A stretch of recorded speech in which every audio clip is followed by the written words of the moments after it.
aí do eixo humanístico.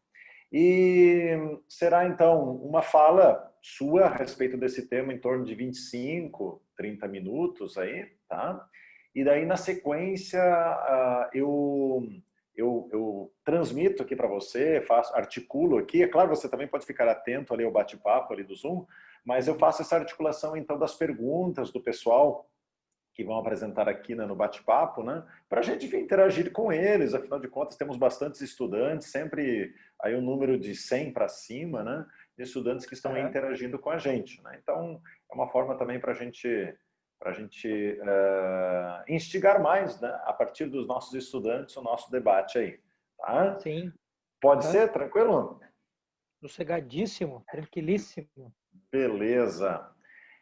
Muito bem, então, 17 horas, pontualmente, podemos começar, então, a nossa última live aqui da Semana Humanidade em Foco, do Eixo Humanístico, que tem como tema propósito e resiliência, anticorpos da mente. Então, nós tivemos aí um conjunto de lives desde segunda-feira com temas muito relevantes em torno desta questão, né, em torno da ideia de propósito e resiliência, e principalmente entendido aqui como aspectos necessários para a nossa saúde emocional, o nosso entendimento de controle das emoções. Afinal de contas, nós precisamos, né, munir a nossa mente desses anticorpos num contexto em que somos muito desafiados por uma série de pressões, por uma série de circunstâncias que podem tornar as nossas emoções muito afetadas. Então, né,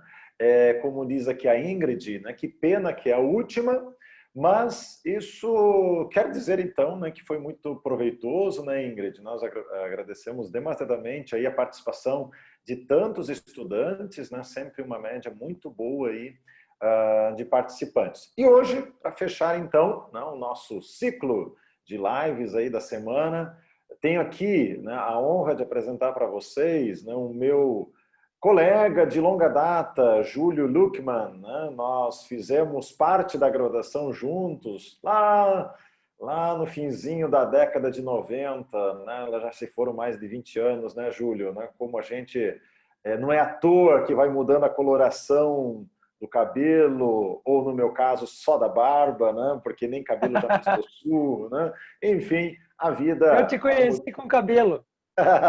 Para ver que faz tempo, hein? Então, hoje o Júlio, que está aqui conosco, que é formado em filosofia, como já disse aqui para vocês, né? Tem mestrado em educação, tem doutorado aí na área de filosofia com inserção na neurociência, né? E por isso que ele foi o nosso convidado especial aqui de hoje, para falar sobre esse tema a respeito da neurociência das emoções e trazer aqui, né, um ingrediente a mais aos nossos assuntos da semana a respeito do tema que é, né, positividade e resiliência ali como anticorpos da mente. Júlio, muito obrigado pelo aceite, estar aqui conosco, é uma grande honra para nós, aqui em nome da PUC, né, o quanto que nós ficamos satisfeitos aqui com a sua presença. Adoro essa casa, e voltar à casa é voltar às origens, né? A gente, para entrar bem no clima, a gente acaba mexendo com alguns gatilhos emocionais quando a gente volta para a casa da gente. É uma alegria, uma satisfação muito grande poder participar desse processo formativo, e tenho certeza que essas provocações que a gente vai começar aqui hoje, com toda certeza terão uma desenvoltura aí na vida das pessoas em termos de pesquisa, de busca, de compreensão e assim por diante, né? Bom, quando a gente fala nessa linha de emoção, eu acho que é difícil a gente fazer qualquer tipo de apreciação sem fazer um pequeno resgate histórico sobre a compreensão do que são as emoções e, principalmente, a ideia que as pessoas fazem sobre as emoções. Então, se nós formos olhar do ponto de vista histórico, a primeira constatação que a gente vai fazer em relação às emoções é que não há privilégio no pensamento desde os gregos antigos e outras correntes filosóficas, como a corrente chinesa, como outras correntes que eu já tive a oportunidade de dar uma fuçada aí, ninguém nunca privilegiou as emoções como algo importante.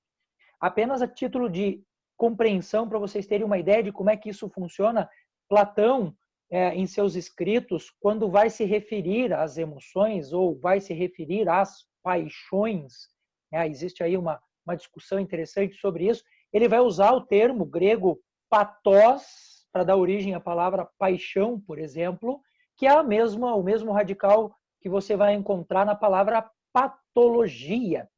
E na visão desses gregos clássicos, estar sob o efeito das emoções é uma coisa ruim, porque atrapalha a razão, porque atrapalha a percepção. E você vai dizer assim, bom, professor Júlio, Platão viveu antes de Cristo, então essa concepção ela está completamente equivocada, porque se trata de uma coisa muito antiga. E eu digo para você, não. Hoje, o mais moderno dicionário que nós temos na psiquiatria, eu tive a possibilidade também de estudar bastante coisa dentro da psiquiatria e acompanhar muito trabalho nesse sentido. Se você pegar lá o DSM-5, descrição das patologias, você vai ver lá que a palavra paixão, hoje, 2020, versão atualizada, a paixão na psiquiatria é conceituada da seguinte maneira: um estado de demência temporário. Você vai dizer, bom, então as coisas não mudaram exatamente muito, né? E isso é fato. Então, a própria construção da ideia de emoção é uma coisa que a gente precisa ir compreendendo, olhando para alguns pontos históricos. Eu vou dar um salto quantitativo aqui muito grande. Nós estamos falando de Platão. Eu quero voar lá para o século XV, século XVI, quando nós temos aí um grande cara que contribuiu, eu diria, positiva e negativamente para a questão emocional de várias formas, que é o nosso querido René Descartes.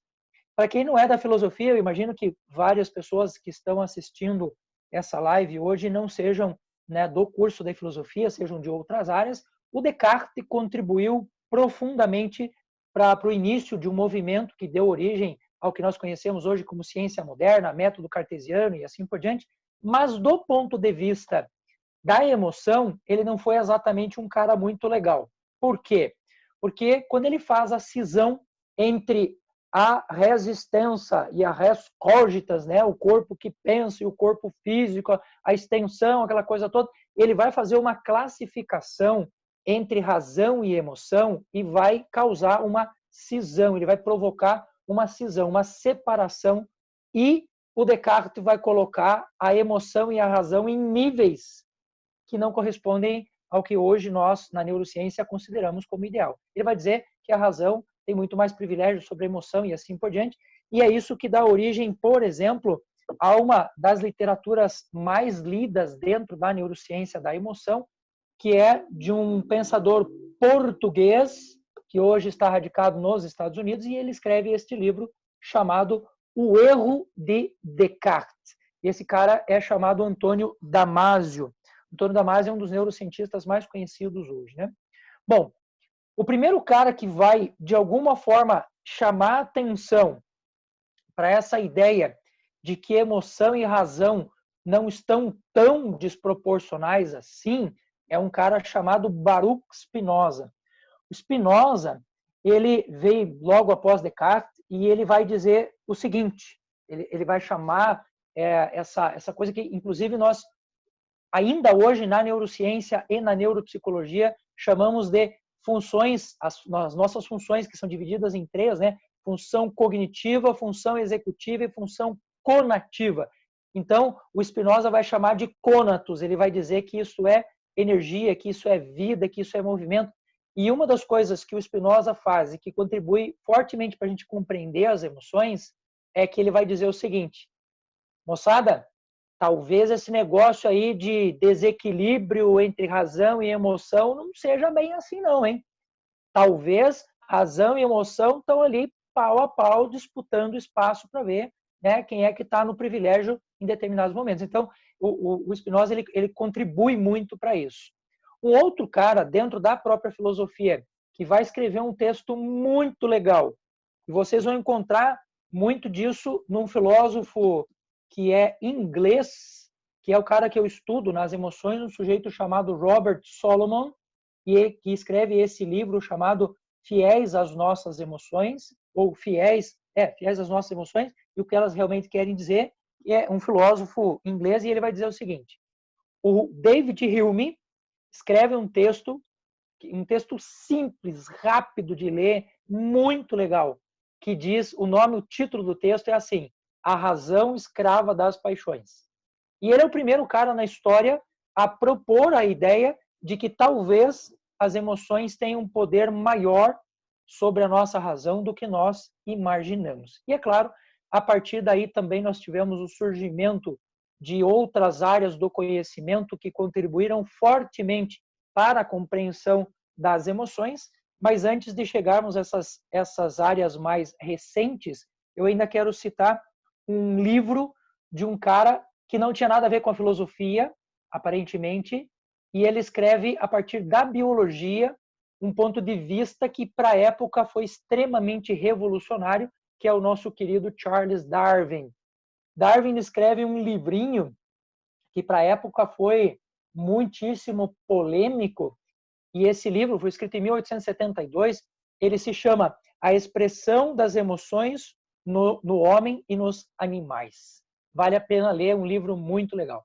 Mas por que ele contribui fortemente para o discurso e para o conhecimento dessa lógica das emoções? Porque ele é o primeiro cara que vai dizer, por exemplo, que as emoções que os seres humanos sentem, alguns animais, ou no caso dele, né, os mamíferos de uma forma geral, também sentem. E esse livro, ele traz uma nova perspectiva para a compreensão das emoções. Então, do meu ponto de vista, até aqui, o que a gente precisa corrigir em termos de modelo de pensamento para poder compreender as emoções? Primeira correção: emoção e razão não estão separadas. Biologicamente, as áreas que processam a emoção e a área que processa a razão, nosso neocórtex, elas estão distantes lá no cérebro, mas elas não estão desconectadas. Segundo erro categórico que a gente precisa corrigir em relação às emoções também: razão e emoção, elas não estão em equilíbrio. Nunca estiveram em equilíbrio e jamais estarão em equilíbrio. Por que não, professor Júlio? Porque quando a gente vai observar essa estrutura de funcionamento das emoções, vocês vão ver que a região do sistema límbico, que é a região principal que processa, ou pelo menos recebe o impulso emocional e processa esse impulso, anatomicamente é 50 vezes maior do que o nosso neocórtex. É como se você colocasse um pincher para brigar com um pitbull. Talvez a única forma que ele afete o pitbull é matando ele engasgado, né? E assim acontece com a nossa questão emocional. A emoção, ela tem um poder muito grande, biologicamente falando, como vocês vão ver já na minha fala, sobre a nossa capacidade de deliberação racional. Basta ver, por exemplo, uma pessoa que se diz inteligente, dona de si, aquela coisa toda, e o cara bate no carro dele, ele perde a cabeça e mata o cara. Você fala, ué, mas o cara não era doutor, não era juiz, não era isso, não era aquilo. Então, quando a emoção entra no jogo, a nossa razão, ela se torna o que nós chamamos, eu tenho até um livro muito legal sobre isso, que é a ideia do refém emocional, né? As pessoas que não têm mecanismos racionais para lidar com os efeitos da emoção se tornam escravos. E aí o Hume, ele é muito feliz, né, na proposição do texto dele em dizer que a nossa razão pode sim ser escrava das nossas paixões. Tá? Então, a partir daí nós temos o surgimento da psicologia, nós temos o surgimento de uma série de exames dentro da própria psiquiatria, que até então avaliava e estudava o cérebro anatomicamente apenas com o indivíduo morto, né? Você abre a cabeça do cara e estuda o cérebro dele. Então, a partir do momento em que se inventam muitos desses equipamentos que possibilitam a compreensão do cérebro em funcionamento, a gente passa a ter uma compreensão também da influência do cérebro no corpo e a influência do corpo no cérebro. Tem muita gente que acha que a função do corpo é levar o cérebro para passear, mas não é bem assim, né? Tudo que o corpo faz, tudo que o corpo produz tem impacto no cérebro e vice-versa. Então, aqui eu já quero fazer também um adendo importante para a correção de um outro erro histórico que eu diria que é muito severo, é muito grave, inclusive hoje na medicina. Eu hoje trabalho com terapia de traumas emocionais e eu vejo isso todo santo dia no meu consultório. E que erro é esse, professor Júlio? É de você imaginar que o cérebro funciona sozinho, independente do corpo. E não é assim. Só para vocês terem uma ideia dos casos de depressão que hoje são tratados no mundo, existe uma média, uma estimativa, que cerca de 92% dos casos, e eu constato isso no meu dia a dia, tem fundo nutricional.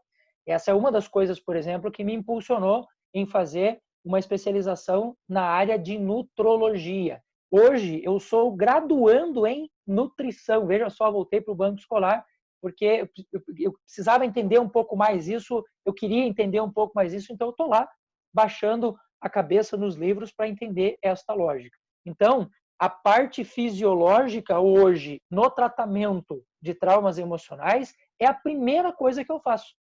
E talvez você esteja pensando assim, não, o professor Júlio deve estar exagerando, ele deve estar viajando na maionese. Então, eu vou falar para você apenas um exemplo para que você se convença de uma vez por todas que a parte biológica é importante. Suponha que você esteja saindo da sua casa, você está muito tranquilo, muito feliz, as coisas estão em homeostase, em equilíbrio, né? E você, na esquina da sua casa, virou o carro, quase bateu o carro, e o cara que quase provocou o acidente abre a janelinha do vidro lá, né, o vidro do carro, e ainda faz aquela clássica saudação à sua velha mãe, né? Ah, me xinga sua mãe. Esse estado é um estado que, quando traz as emoções, esses estados emocionais à tona, automaticamente também vão mexer com a parte fisiológica. E apenas um exemplo. Você, lá no seu hipotálamo, vai mandar uma informação para a sua hipófise, e a sua hipófise vai mandar um hormônio lá para o seu rim, e você vai produzir na suprarrenal uma coisinha muitíssimo conhecida chamada cortisol. O cortisol é um hormônio que tem uma função importantíssima no corpo, que é arrecadar recursos para que você possa dar, naquele momento, uma resposta, né, que seja à altura. Por exemplo, uma pessoa pode dobrar a sua força sobre o efeito de um pico de cortisol. Quem já teve que fazer a contenção de uma criança que está agitadíssima, nervosa ou coisa do gênero, sabe que precisam 2 adultos grandes, fortes para conter a criança. Um adulto médio, uma pessoa que nem faz muita academia nem nada disso, precisa de 4 pessoas para conter o cara. Aí você pergunta assim, de onde é que vem isso? Por que eu estou sob o efeito de uma coisa como essa? E a segunda pergunta, que é mais comum ainda, é por que eu não sou assim sempre? Por que eu não tenho a força que o gorila tem sempre? Porque estar sob o efeito de um pico emocional de cortisol, por exemplo, faz com que você tenha que usar mais recursos do que a sua condição diária normal comum. E é claro que você vai acabar pagando um preço por isso. Então, qual é o efeito primário do cortisol, por exemplo? Efeito primário, você não inflama. Não inflama. Perceba bem isso. Por isso, quando você está com uma alergia ou você está com um processo inflamatório no seu corpo, você toma um corticoide, que é um produto que imita o seu cortisol. Tá? Então, fizemos o primeiro momento do estresse. Você não inflama.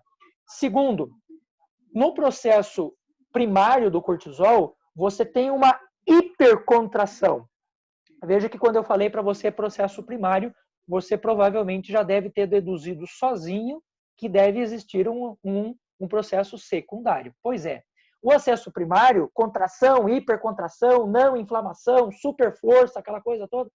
Quando você entra no segundo estágio, que é o processo secundário, ele é tudo o contrário do primário. Então você tem um hiperrelaxamento, você que não inflamava, agora inflama, e você vai ver algumas coisas acontecendo no seu dia a dia que são doenças modernas, porque são coisas que, quando você vai analisar historicamente, você vai ver que a quantidade desse tipo de doenças no passado era muito pequena. Por exemplo, se você sabe que você tem um hiper relaxamento, músculos como o músculo do seu braço não vão sofrer muito por isso, porque uma hora ele está contraído, uma hora não, uma hora tá, uma hora não está. Mas o seu coração, ele não para. Se você pegar lá 1909, pegar a relação das 100 doenças que mais matavam pessoas no mundo, você não vai encontrar doenças do coração de maneira significativa. Se você pegar o último informe que nós temos da Organização Mundial da Saúde de 2019, as doenças cardíacas são as doenças que mais matam pessoas no mundo. No mundo. E a tendência é que a gente torne isso uma coisa, que amplie isso ainda muito mais. E uma das causas disso, excesso de relaxamento por excesso de cortisol. Válvulas corporais, quando você come alguma coisa, você tem aqui a sua glote, a sua epiglote, que separam você aqui do ar e a comida que precisa descer para o esôfago. Você tem a válvula gastroesofágica, que não deixa a comida voltar. Você tem o píloro, que não deixa a comida ir embora, enquanto o teu estômago está fazendo a homogeneização ácida, né? E eles são músculos. Quando você tem excesso de cortisol, você está muito tempo sob o efeito das suas emoções e você não as controla de nenhuma forma, esses músculos começam a perder a contração. O que a gente vai ter? Azia, gastrite, uma coisa chamada pirose, que é a queimação clássica que a gente tem nessa região. Então, essas doenças todas, elas estão muito relacionadas a condições emocionais e de não controle dessas emoções. Você vai falar assim, professor Júlio, mas é possível controlar as emoções? Não. Não é possível controlar o surgimento. Por que não? Porque o encadeamento anatômico, né, entre a entrada de um estímulo, o processamento desse estímulo lá no sistema límbico e a chegada no teu córtex e no teu neocórtex, tem tempos diferentes. Só para vocês terem uma ideia, o nosso tempo de reação médio, o que significa que o impulso chegou, foi processado, foi lá para o córtex disse, provoque uma reação. É de 0,75 segundos. Então, entre você estar lá na rua, ver um cachorro passar na frente do seu carro, e você desviar do cachorro, 0,75 segundos. Por que não se pode beber bebida alcoólica e dirigir? Porque o teu tempo de reação aumenta significativamente. Você pode passar para 1 segundo, 2 segundos, 3 segundos, e aí você já morreu. Bom, e a emoção, professor Júlio? Quanto tempo leva para tomar conta do nosso neuroeixo e agitar o cérebro todo? 0,05 segundos. Quando você fala 0,75, a pessoa fala, nossa, professor, mas é menos de 1 segundo. De 0,05 para 0,75 é do Iapoque ao Chuí, em termos de velocidade de processamento neural. Ou seja, é muito rápido. Então, não tem como a gente bloquear o pulso das nossas emoções. Porém, contudo, entretanto, todavia, noves fora, dizem que noves fora não existe mais, né? O pessoal da matemática falou que já tiraram isso aí, não tem mais. É coisa de velho isso, tá? Pois bem, quando você entende a neuroemotologia, que é o processo de formação neural e todo o processamento neural das nossas emoções, nós vamos entender que no nosso corpo tudo funciona em dois, tudo funciona em dupla. O que uma coisa faz, a outra desfaz. Quando você tem lá a pico de glicose, entra em ação a insulina para baixar. Quando você está com a tua glicose baixa, vem o glucagon e joga ele para cima. Você tem fome, você está lá com a sua grelina em alta, que é um hormônio que causa fome. Quando você está saciado, vem a leptina e faz o contrário. Então, tudo no cérebro e no corpo funciona em dois. E com o cortisol, não seria diferente. E adivinhe qual é o antídoto do cortisol? As nossas endorfinas. E as endorfinas, elas são produzidas em várias situações. Como? Se você sentar na mesa e você olhar para a refeição, sem comer, só olhar para a refeição, você começa a produzir endorfina. Se você saborear a sua refeição, você libera, além da acetilcolina, que também é um antídoto natural para isso, melhora a digestão, faz funcionar os músculos e tal, é antídoto de cortisol. Então, se você parar todo santo dia, apreciar você mesmo, por que eu amo filosofia? Por que filosofia é uma coisa que jamais vai sair da minha vida? Porque as minhas leituras filosóficas, muitas delas eu uso profissionalmente, porque eu vou lá lecionar, vou falar sobre Kant, eu vou estudar sobre Kant. Mas a maior parte das leituras que eu faço é por prazer, por alegria, por felicidade.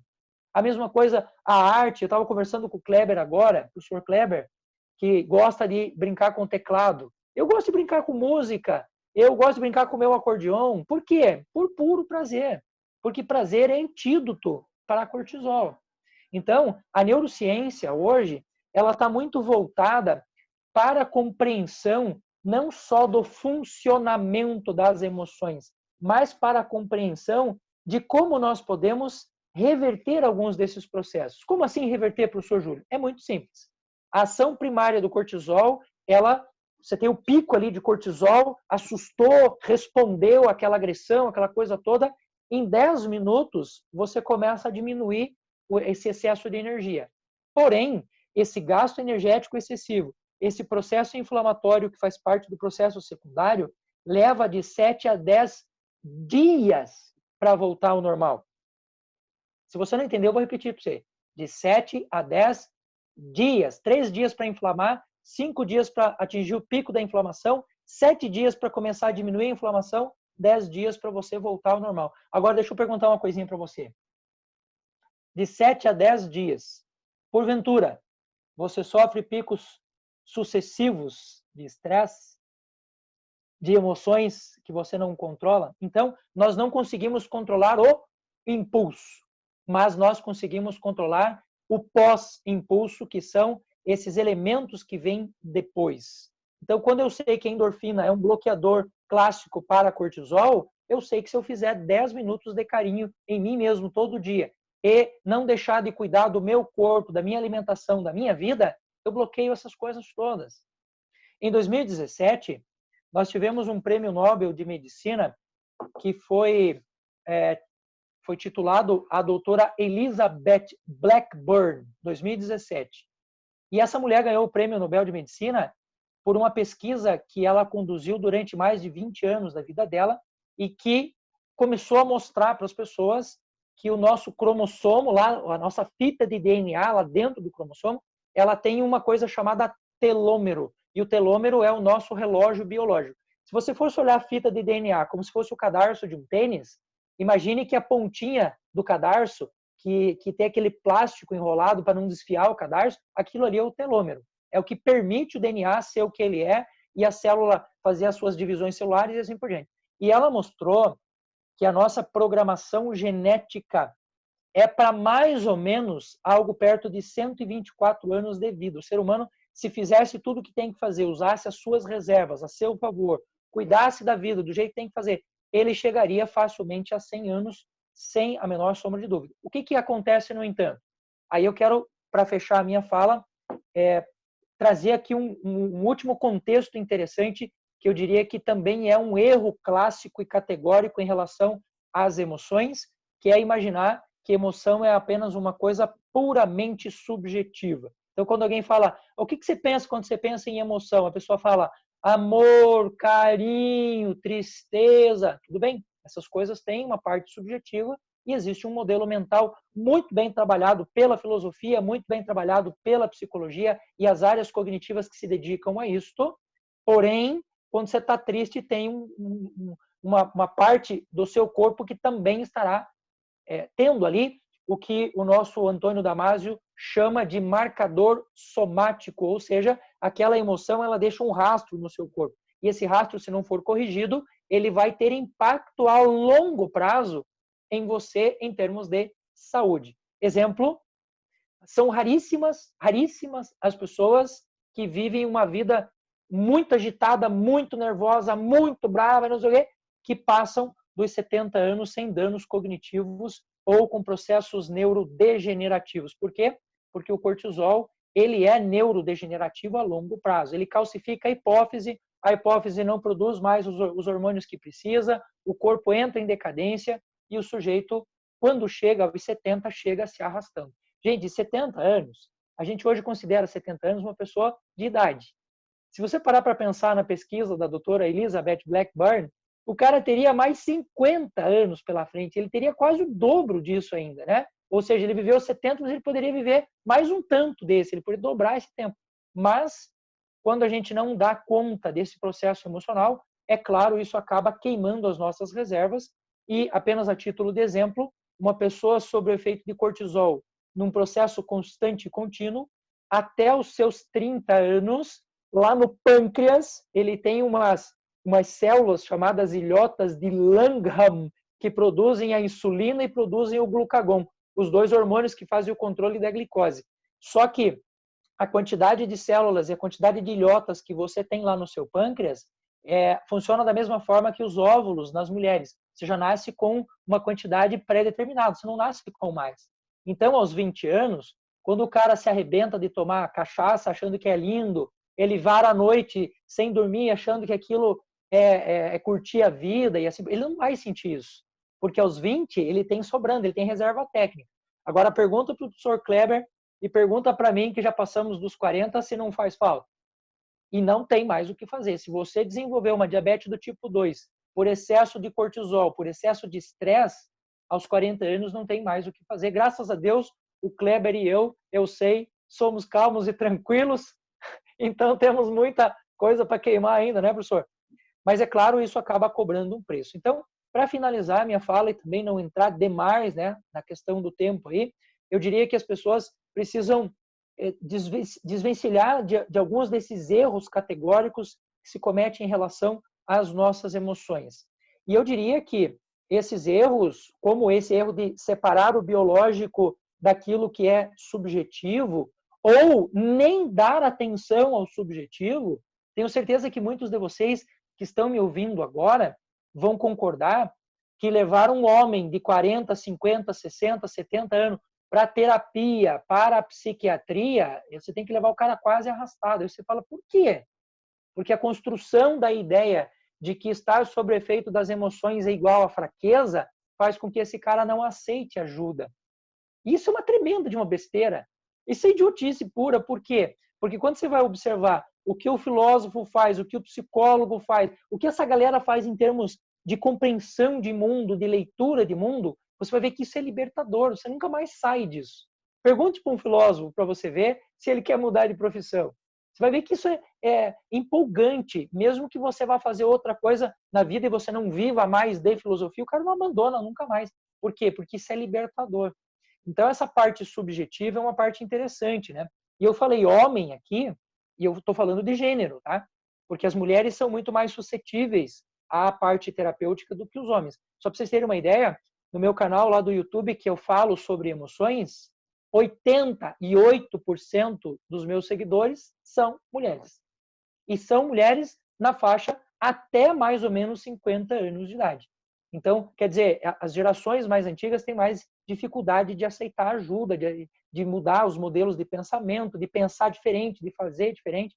E é aí que eu acredito muito que a psicologia e a filosofia contribuam profundamente para uma compreensão melhor da parte emocional e de uma vivência muito melhor. E é claro, se você quiser também entrar nessa vida mais da neurociência, eu tenho aqui como sugestão ainda um último livro, eu não quero entupir ninguém de muita coisa para ler, mas um livro que vale muito a pena ser lido, se chama Da Emoção à Lesão, que mostra todos os danos, todas as patologias que são causadas por um não controle emocional, por um não conhecimento mesmo, né, das emoções. Tem muita gente que vive uma vida agitadíssima e às vezes o sujeito até meio grosseirão, e ele, você pergunta, mas por que você é assim? E ele fala, porque eu nasci assim. Ninguém nasceu assim. Ninguém nasceu assim. O temperamento não é destino, nunca foi destino. A gente consegue, a partir da apreciação de algumas dessas ferramentas de pensamento, de elaboração de vida, melhorar isso subjetivamente. E veja o meu caso, por exemplo. Eu já fui militar um dia e, num passado muito distante, quando eu entrei nesse mundo, eu entrei porque eu queria limpar o planeta da bandidagem. Veja, o pensamento equivocado, cara, ou completamente equivocado. A filosofia mudou a minha vida completamente nesse sentido, a partir do momento em que eu entendi que eu, Júlio César, não estou fazendo crítica à área nenhuma do conhecimento, nem à profissão nenhuma, mas eu, Júlio César, tinha uma aptidão muito melhor para recuperar as pessoas lidando com a mente delas, lidando com o corpo delas. Tá? Então, eu espero que vocês tenham apreciado aí um pouco desse contexto das emoções e dessa apreciação histórica com alguns erros que a gente vai cometendo em relação à compreensão das emoções. E aí a gente passa também a fazer uma discussão, um diálogo aí sobre isso. Professor Kleber, lhe devolvo a palavra. Muito bom, Júlio, né? Uma satisfação ouvi-lo, né? Depois de um bom tempo que a gente não tinha se encontrado.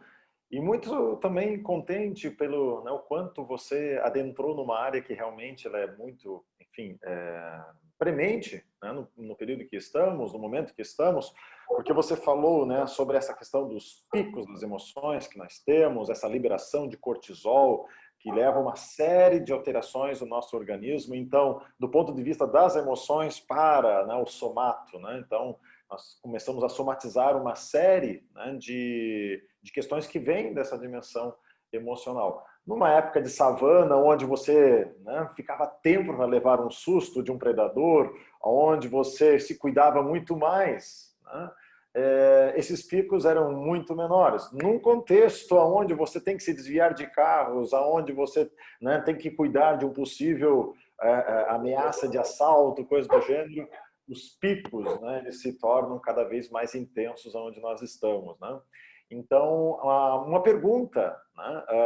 Uma pergunta, bom, aqui, vocês fiquem à vontade, viu, pessoal, né, para vocês colocarem aqui as suas perguntas. Eu vou, à medida do possível, falar todas elas aqui, né, para o nosso palestrante, professor Júlio, aqui conosco, né?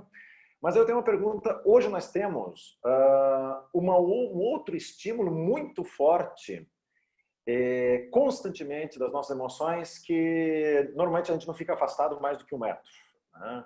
Ou seja, nós temos esses dispositivos móveis aqui com as redes sociais, e as redes sociais são comprovadamente mecanismos de estímulos constantes às nossas emoções. Não é isso, Júlio? Queria ver de você, você que já tem estudado muito a respeito disso, né, o quanto, né, de efeitos deturpadores das emoções, né, você tem identificado a partir dos estudos que você tem realizado mediante o uso das redes sociais, né? Nós sabemos que existe sim efeitos, mas talvez não tanto de uma forma bem explicada como você tem apresentado aí, né, nos seus esclarecimentos para nós a respeito desse mecanismo, porque hoje, acredito que é um dos maiores estímulos que nós temos, né, são esses dispositivos, e com eles nós temos um grande uso mediante as redes sociais. Só para nós começarmos aqui o debate, eu já vou passar aqui uma série de perguntas dos nossos participantes. Muito bem. Eu vou responder a sua pergunta olhando para duas coisas. Primeiro, sobre como é que as nossas redes neurais são organizadas a partir dos estímulos que nós damos a elas, né? A capacidade que o cérebro tem de atingir algumas coisas. Então, por exemplo, a nossa atenção e a nossa capacidade de foco, né? Eu cair de cabeça aqui num livro e mergulhar nesse livro e ficar nele por muito tempo. Nós não nascemos com isso, nós nascemos com a potencialidade de desenvolver isso. Um cara chamado Hermann Ebbinghaus publicou um estudo em 1906, e em 1906, temos que lembrar, não tínhamos eletroencefalograma, não tínhamos ecografia, não nada que a gente conseguisse olhar para o nosso corpo em funcionamento. E ele, lá na época, ele constatou que os alunos dele prestavam atenção de maneira contínua durante o dia por cerca de 50 minutos e durante a noite por cerca de 45 minutos. Não é coincidência que as nossas aulas têm um período regulamentar hoje de 45, 50 minutos, que são os mais comuns. A base do pensamento é desse cara chamado Ebbinghaus. Aliás, a curva que mede a retenção de memória até hoje leva o nome dele, chama-se curva de Ebbinghaus. Nós hoje sabemos que isso se deve, além das nossas redes neurais, ao estímulo de algumas glândulas no nosso cérebro, como é o caso, por exemplo, de um núcleo que nós temos aqui perto do tronco encefálico, que produz um hormônio chamado noradrenalina. Noradrenalina, que é extremamente utilizado, aí hoje no mercado se usa muito a tal da Ritalina, que estimula, entre outras coisas, a capacidade de retenção de foco, e que esses dias eu vi em algumas cidades da China, os caras estão injetando no soro as crianças para ter mais atenção. Por que a noradrenalina é tão importante e o que relação ela tem com o Ebbinghaus? É muito simples. A gente sabe que a produção, a capacidade que essa glândula tem de produzir noradrenalina de maneira ininterrupta é de cerca de 40 minutos. Aí ela atinge a estafa e você precisa dar uma revigorada, uma saída e tal, 5, 10 minutos, volta de novo, produz mais um tempo. Porém, para a gente chegar nesse índice de 40 minutos, a gente precisa estimular o cérebro a ter atenção por 40 minutos, porque senão essa habilidade não é desenvolvida. O Google fez uma pesquisa em 2017 e repetiu ela em 2019, e o índice que eles encontraram para entender mais ou menos como é que funciona essa coisa de retenção e tal. E olha só que coisa interessante. As pessoas, quando elas estão mexendo no seu Instagram ou no seu Facebook, estão correndo ali a sua linha, elas retêm, elas param para olhar fotos por cerca de 3 segundos, em média, quando chama atenção. E as pessoas mantêm foco ativo, percepção ativa, estímulo ativo por incríveis 1 minuto e 35 segundos. Então você imagine o que é uma pessoa tentando ler um livro por 40 minutos e ele está com o WhatsApp dele do lado e ele chama, e ele apita. Esse cara nunca vai desenvolver um estímulo que o possibilite parar 40 minutos para prestar atenção em alguma coisa. Então, eu sempre falo para os meus alunos que às vezes o ser humano ele deveria se comparar com uma Ferrari emperrada na primeira marcha. Quer dizer, você tem um mecanismo fabuloso, uma potencialidade gigante, mas está emperrado na primeira marcha.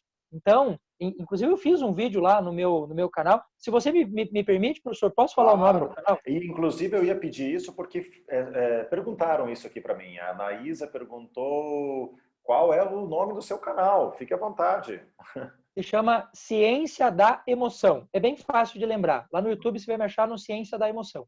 E uma das sugestões que eu faço para os alunos que eu atendo aqui num programa chamado Aprender a Aprender, em que a gente aprende como é que o cérebro funciona, como é que eu ganho atenção e tal, e muita gente que está fazendo o concurso está buscando isso, que precisa estudar, aquela coisa toda e tal, e eu falo para eles assim, ó, desligue das tuas redes sociais aquele bip ou as notificações que você tem. Desligue totalmente. Então você faz assim, ó, deixa o celular aqui do lado e daqui 1 hora você vê o celular. Se você fizer isso com crianças hoje, você causa nelas o mesmo efeito de falta de algumas drogas.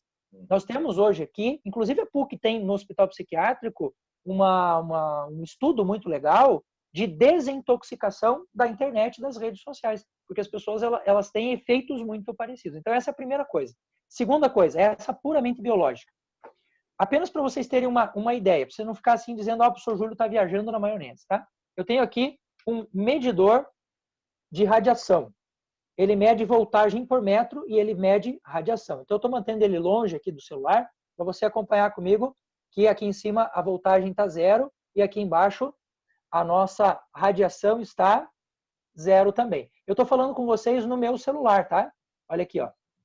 Vocês sabem qual é a capacidade média que o nosso corpo consegue lidar de voltagem por metro? 30 volts por metro. Olha o índice que está aqui em cima. Ó. Tá vendo a minha luzinha vermelha piscando, dizendo harmful? Então, perigoso para a saúde. Estão vendo que a radiação aqui embaixo está 0? Então, eu vou medir o carregador do meu celular. Você já vai entender por que é que nós jamais devemos usar o nosso celular quando ele está carregando. Você sabe qual é a capacidade que o corpo humano tem de manutenção da fita de DNA em relação a esse processo todo de contaminação de radiação? 0,03 microtesla. 0,03 microtesla. Você sabe o quanto que o meu carregador está medindo agora? 21,81.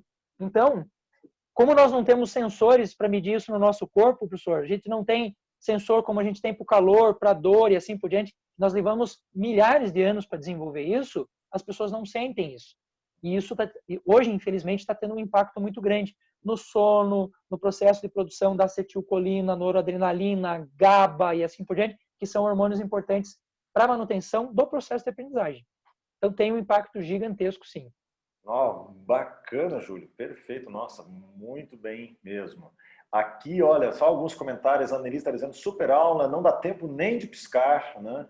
O Leonardo, meu querido aluno aqui, dizendo filosofia apaixonante demais mesmo, né? Mas não é porque tem aula com o Kleber, é porque ele está ouvindo o Júlio agora, né?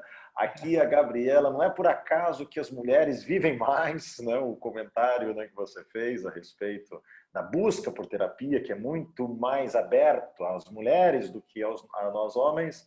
A Nátia, né? Como minimizar os efeitos de um estresse crônico? Talvez uma pergunta bem complexa essa, né? Da Ótima Nátia, pergunta. né? Mas, e aí aí eu tenho um pedido de informação, então, enquanto você pensa ali a respeito da pergunta da Nátia, a resposta para a pergunta da Nátia, qual é o nome do livro da capa vermelha que o professor mostrou por último? Acho que foi por isso que você colocou aquela hora? Da emoção à lesão. Da emoção à lesão, um guia de medicina Psicossomática. psicossomática. Isso. Perfeito. Então, né, se você quiser responder a Nath aqui, como minimizar os efeitos de um estresse crônico? Tá. O que é importante a gente entender em relação ao estresse crônico? O que é estresse crônico?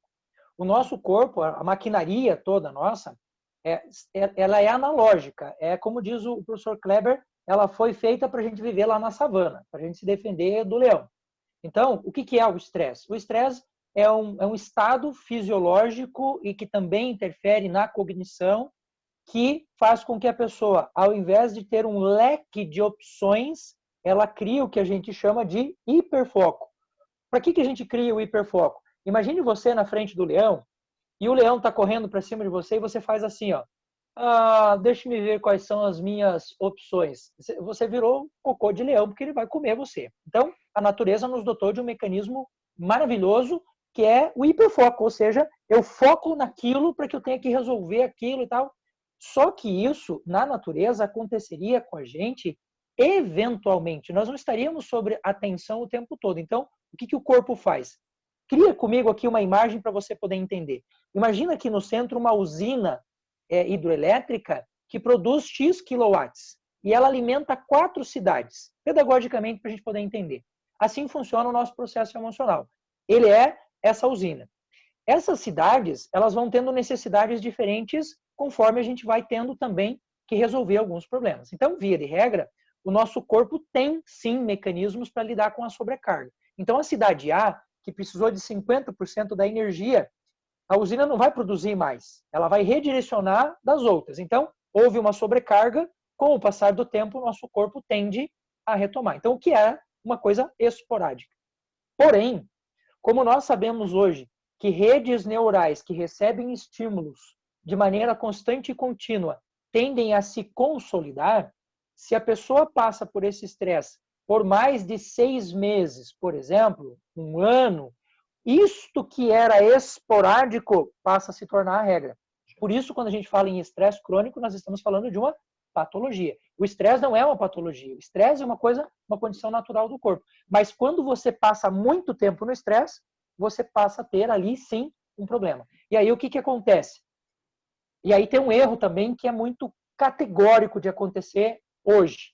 É você tratar o sintoma. A medicina tradicional, ela ainda é uma medicina farmacológica, alopática. E quando se trata dessa parte emocional, não existem psicotrópicos para curar doenças assim. Existem psicotrópicos para tratar sintomas e a partir da diminuição desses sintomas, nós entramos com outros recursos, como é o caso da terapia, para recuperar esse indivíduo. O que nós fazemos hoje? O cara tem uma dor de cabeça, o que ele faz? Toma um remédio. O remédio não é a solução. A cabeça não dói. Nós não temos terminações nervosas no cérebro, então a cabeça não dói. Se há um reflexo lá, é porque o estômago não está legal, o fígado não está legal, o intestino não está legal. E tomar o remédio, vou te dar apenas a título de exemplo. Você toma um remédio hoje que vai fazer a contenção da dor, vai ativar vai mexer na nossa bomba sódio-potássio, que é a bomba que faz a dor se propagar, o estímulo da dor. Se você faz isso, você aumenta a tua permeabilidade intestinal em até 60%, o que faz com que bactérias, proteínas mal digeridas passem pelo trato intestinal, se instalem nas suas articulações e na dura mater, que é essa proteção que o nosso cérebro tem, que vai causar a sua dor de cabeça de amanhã. Então, o que você fez hoje está causando a sua dor de amanhã. Então, as soluções elas não podem ser só farmacológicas. Elas têm que ser um acompanhamento que é muito mais sistêmico. Então, o estresse hoje, nutricionista tem que estar no seu pé, grudado com você. Um psicólogo precisa estar no seu pé o tempo todo para te ajudar a sair desses estados e corrigir o que causa o estresse. E aí você também vai ter a participação importantíssima de um médico, principalmente um psiquiatra, neste caso. Espetacular, Júlio. Perfeito. Aqui ó, nós temos várias, né, menções aqui, né? Aqui o Jair dizendo muito conhecimento desse professor, muito bom. Aqui a Anaísa pediu o seu canal do YouTube, você já nos disse. Só poderia repetir então, Júlio, só para todo mundo poder ouvir novamente? O meu canal, Ciência da Emoção. Perfeito. A Solange, muito bom, professor, boas reflexões. A Luísa Franco, somos livres ou escravos das nossas emoções? Né? Que pergunta a Luísa. Né? Muito boa pergunta. Eu vou deixar então você responder lá. A resposta é uma resposta bem filosófica. Depende. Você fala, depende do que, professor Júlio? Depende do recurso cognitivo que você tem para lidar com elas. Hoje nós trabalhamos muito a ideia, inclusive uma das minhas especializações dentro dessa lógica das emoções é uma coisa chamada regulação emocional. Como é que funciona a regulação emocional? Por que regular? Porque é como se você estivesse encontrando a sintonia fina do seu corpo em relação às suas reações. Então, qual é o primeiro passo? A gente ensina para as pessoas fazer as famosas contenções emocionais, ou seja, reconhecer a sua emoção e passar a trabalhar os sintomas. A longo prazo, quando tudo isso já está muito bem estruturado, a pessoa já tem domínio dela mesma, já reconhece as emoções, aquela coisa toda, a gente passa a trabalhar a ressignificação das emoções. Meu exemplo de vida. Eu sofri um acidente, perdi um dedo da minha mão esquerda. Eu não tenho meu dedo indicador. Passei por um processo severo, emocional, você pode imaginar. Aqueles violões que você está vendo lá atrás, um deles era meu. Eu fui seminarista, e seminarista que não toca violão não passou no seminário. Ou não canta, não toca violão, não passou no seminário. Então, ou teclado imagine, no meu caso. E teclado no seu caso. Sempre tem alguma coisa da música, né? Então, você imagine que esse dedo é um dedo importantíssimo para a música, principalmente para o violão. E eu sofri uma carga muito grande. Hoje, no entanto, com as minhas emoções ressignificadas em relação a isso, isto aqui para mim é o meu normal. É o meu normal. Para mim não há agressão nenhuma a pessoa chegar e falar: professor, você não tem o dedo. Não, problema nenhum, porque isso é o meu natural, é a minha vida agora. Mas isso só foi possível porque a gente ressignifica a carga emocional. Excelente, Júlio. Aqui a Evelaine perguntando o seguinte: e quanto aos neurodiversos? Por exemplo, os Aspergers, que têm dificuldade em reconhecer seus sentimentos, tanto que há um tratamento, entre aspas, né, com ocitocina para conseguir desenvolver melhor suas emoções. Pergunto porque sou ASP. Descobri há pouco mais de um ano. Tenho pesquisado bastante e gostaria de saber mais sobre. Aceito indicações de leitura também. A primeira indicação que eu diria para ela, hoje o Asperger ele está categorizado no DSM-5, que é o livro que a gente usa como base para reconhecimento de qualquer patologia. Ele está dentro da classificação do autismo, né? E uma das coisas que a gente sabe hoje e que eu uso muito na terapia ortomolecular da minha clínica é a inflamação subclínica. O que é a inflamação subclínica? É uma inflamação que começa no intestino e ela manda muitas citocinas, não ocitocinas, citocinas, que são marcadores no corpo da pessoa que indicam que algo não está legal. E as citocinas em excesso, elas acabam interferindo no processo hormonal e dos neurotransmissores, hormônio sempre aquele que trabalha à distância. Neurotransmissor, sempre aquele que tem função local, apesar de quimicamente serem muito parecidos. E as citocinas, a gente precisa bloquear a citocina. E uma das formas mais ridiculamente simples de fazer isso, acredite se você quiser, vitamina D. A gente chama de vitamina, mas a vitamina, na verdade, a vitamina D é um hormônio, é o hormônio mais potente do corpo.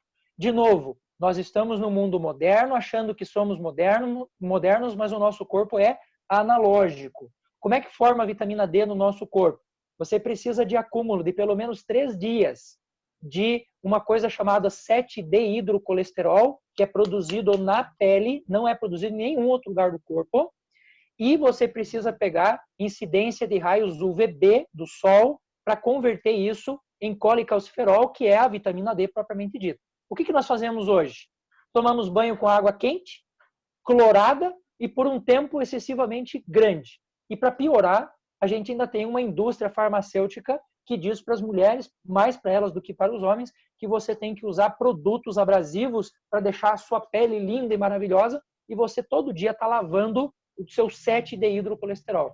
Só para você ter uma ideia, professor, nós temos 3 estudos hoje sobre a questão da Covid, e um estudo italiano, um estudo alemão e agora um estudo chinês. De todas as pessoas pesquisadas, e foram mais de 4.000 que baixaram, ou seja, tiveram sintomas graves da Covid, 99% delas tinham vitamina D baixa. E aí a gente tem que entender o mundo corporativo e econômico que a gente vive hoje, que prega o uso excessivo de filtro solar, dizendo que você não deve pegar sol e não sei o quê, e aí a gente baixa uma condição natural. O nosso corpo está programado para isso há milhares de anos. Por que cargas d'água agora o sol faria mal? Ele não faz mal. É a gente que não tem proteção. Então, vitamina D.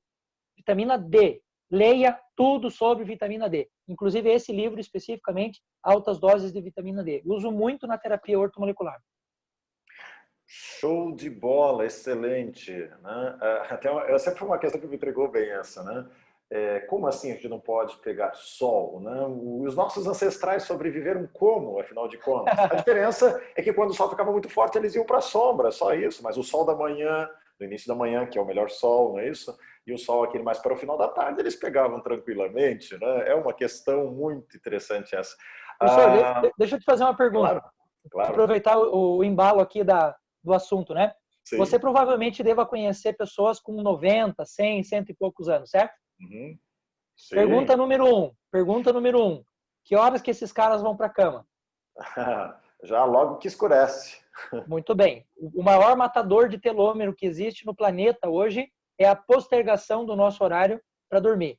Segunda pergunta. Esses caras tomavam banho todo dia? Tinha até você é do interior como eu, né? A gente fazia aquela velha lavagem, né? Sola do pé e pronto, né? Então, o segundo maior ativador de telômero é a vitamina D. E essa carga, ela precisa de um acúmulo, né? Então, você imagine como é que as pessoas estão sensíveis hoje, do ponto de vista de saúde, por causa de uma coisa que é simples, que é ridículo, que é barata, que é de graça, né? Exatamente. Muito bacana. Aqui nós temos, deixa eu ver aqui, Bom, né? E aqui a Anaísa falando, né? E nós dormimos com o celular carregando embaixo do travesseiro. Você não faz isso, né, Anaísa? Pelo amor de Deus, né? Aqui No o Leonardo... more. Não fazia até hoje, né? Deixará de fazer. O Leonardo dizendo filosofia, mas neurociência prende atenção pelo dia todo, né? Palestra maravilhosa, diz Amanda aqui, Matias, né? Super interessante essa palestra, infelizmente é o único que pude ver ao vivo, né? Mas dá para ver depois, tá? Matias, as outras palestras e esta também, na próxima semana, estarão disponíveis para vocês assistirem, tá? Então fiquem tranquilos também quanto a isso. Leonardo, não podemos controlar nossas emoções, mas do que se sabe entre filosofia e neurociência, como podemos conhecer melhor a nós mesmos para, ao menos, saber reagir de forma mais adequada aos mais distintos impulsos emocionais constantes? É uma pergunta bem, né, abrangente, bem complexa, né? E aí, então, esta e depois mais outra, daí nós fechamos, então, Júlio, vamos lá. Eu não consigo conceber, professor, nenhuma solução que se pudesse dizer viável separando essas duas áreas do conhecimento. Infelizmente, as pessoas, por conta principalmente do iluminismo e dessa ideia de que razão é mais importante do que qualquer outra coisa, não sei o quê, nós acabamos separando, criando uma cisão, a tal ponto que algumas pessoas hoje usam de maneira muito equivocada a análise de um determinado objeto pelo viés de uma ciência de maneira equivocada. Vou te dar um exemplo absurdamente simples. O cara tenta provar Deus pela ciência. Gente, o método de observação, o método de análise da teologia não é o método da filosofia, não é o método da ciência. Então as pessoas elas estão muito equivocadas ao fazer uma cisão tão simples assim. Então eu diria que é os pontos de convergência que fazem com que a gente ganhe. hoje, eu sou terapeuta, eu trabalho muito com essa parte, essa dimensão da correção dos traumas emocionais. Então, é claro que eu olho para essa parte biológica, eu olho que o cara come, a vida que ele leva, aquela coisa toda e tal, mas a condução da terapia, essencialmente, é pelo viés da filosofia. Você quer ver uma coisa linda? É você sentar com o cara, pegar o martelo do Nietzsche e começar a debulhar alguns conceitos, você pegar lá o método socrático de mostrar para o cara que ele não sabe aquilo que ele acha que ele sabe e tal. Então, a filosofia, ela entra nesse contexto da neurociência não no choque, como muita gente acha, não como contraditório, como muita gente acha, muito pelo contrário. A gente precisa universalizar um pouco mais essa noção de método para a gente conseguir entender onde é que esses pontos de referência eles coincidem. Você, por exemplo, professor Kleber, um cara que trabalha muito com a parte da linguagem. Aliás, adoro o seu livro sobre essa parte da filosofia da linguagem. Veja, filosofia da linguagem. Quando a gente vai pensar a filosofia da linguagem, esse cara usa isso na pedagogia, em letra, na medicina, em qualquer área. Então, não há uma contradição. Eu acho que a gente ganha substancialmente quando acha as conversões. Perfeito, perfeito mesmo. Bom, aqui acredito agora, Júlio, são mais comentários, né, bacanas aqui, o pessoal elogiando demasiadamente, com toda a razão, na sua fala de hoje. Vitamina D, vitamina K, vamos lá, na verdade. K2, K2 vai interessante. junto com a vitamina D. Olha aí, ó. Enfim, todos aqui, né, perguntando, enfim, elogiando muito. Né? Aqui o Jair dizendo: meu avô viveu 101 anos, dormia cedo e não tomava banho todos os dias. Olha, uma prova concreta. Então, não quer dizer que nós não devamos tomar banho, mas é como tomar o banho. Claro. Né? Não vamos agora, né, dizer o seguinte: ó, vamos aderir ao perfume francês porque não vai ter jeito de a gente conviver mais agora. Não é isso. Assim, mas é isso que você falou, esse banho quente demasiado, esse uso excessivo de produtos químicos que é impulsionado por uma lógica consumista, né, que é cada vez mais enfática de um padrão de beleza que nunca se alcança. Né? Então é muito mais nesse sentido, né, que o nosso professor Júlio aqui menciona. Né? E é claro, né, outros tantos fatores, você falou muito ali, né, da endorfina, né, o quanto que o esporte pode nos ajudar também nesse processo todo, né, mas aquele esporte também que realmente seja saudável, né, porque muitas vezes há um descontrole em busca de um corpo perfeito, de alta performance. Caímos naquele problema do Byung-Chul Han, né, da sociedade do cansaço e busca de performance e tudo mais, mas esse equilíbrio, né, o quanto que ele é importante para nós nos dias de hoje. Enfim, Júlio, né, poderíamos aqui ficar horas debatendo, mas infelizmente, galera, chegamos no final da nossa última live da Semana Humanidade em Foco. E muito interessante ter aqui o Júlio para encerrar, né, a nossa discussão, para fazer uma grande discussão, uma grande apresentação interdisciplinar. Vocês todos, né, que estão nos ouvindo aqui, estão ou estiveram, né, nas disciplinas do eixo humanístico da universidade.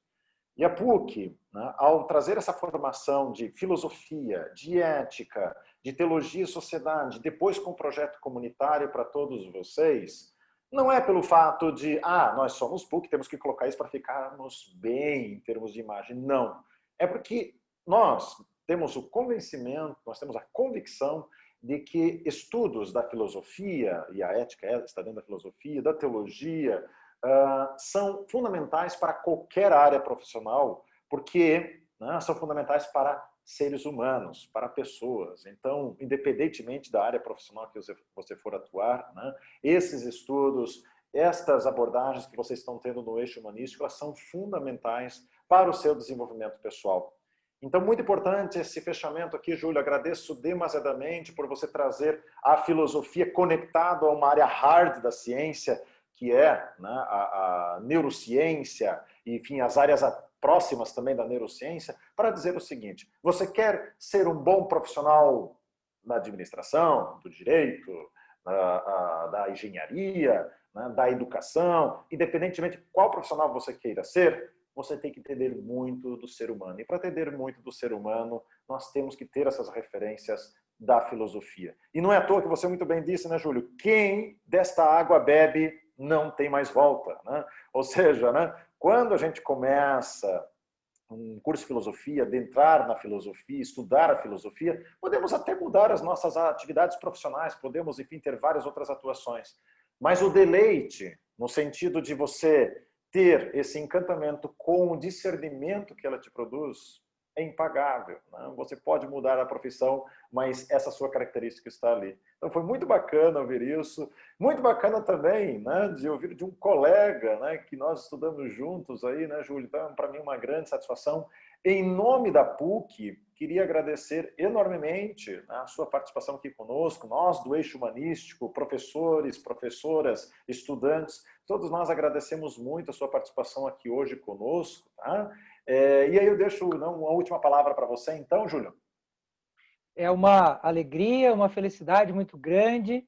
A PUC mora no meu coração, sempre morará, e é sempre muito reconfortante para a gente poder também dividir um pouco dessa experiência que a gente acaba adquirindo, né, com essa prática profissional, e as pessoas também poderem entender que filosofia não é só uma coisa academicista, não é um negócio que tem que estar só no livro. Filosofia está no dia a dia, está na prática das pessoas, está na construção da vida das pessoas, né? Eu desenvolvi um método que ajuda muito as pessoas a trabalhar com a questão da emoção baseada no pensamento do Nietzsche. É o Nietzsche que escreveu os seus livros em forma de aforismos, né? Boa parte deles, que são pensamentos curtos e que podem levar a gente a uma reflexão, a uma contestação e assim por diante. E esse projeto, que era um projeto terapêutico baseado na neurociência e na filosofia, virou um livro, que é o meu último livro, que se eu pudesse deixar como sugestão para você, Claro. para que você pudesse, de alguma forma, também brincar um pouco com essa coisa da neurociência e da filosofia em relação às emoções, que leva exatamente o nome de Gotas de Inteligência Emocional. São 365 reflexões, uma para cada dia do ano. Não é um livro para sentar e ler num final de semana. É um companheirão para você estar ali todo santo dia pensando, que é um princípio importante da neurociência, que é a ideia do estímulo constante e contínuo. Novamente, muito agradecido ao professor Giovanni, que me convidou, a você, Kleber, que faz tempo que a gente não senta para bater um papo, tomar um café, não é? Muito agradecido e espero que tenha sido aí provocativo para as pessoas que nos acompanharam. Sem dúvida nenhuma, Júlio. Mais uma vez agradeço imensamente, agradeço todos os participantes, né, que estiveram aqui conosco todo esse tempo. Muito obrigado pela atenção de todos vocês. Foi muito bacana e a intenção é que a gente repita esse evento todo semestre no contexto do Eixo Humanístico. Já adianto aí, Júlio, você estará conosco em outras, tá? Já vou te avisando aí. Tamo junto. Grande abraço, Júlio.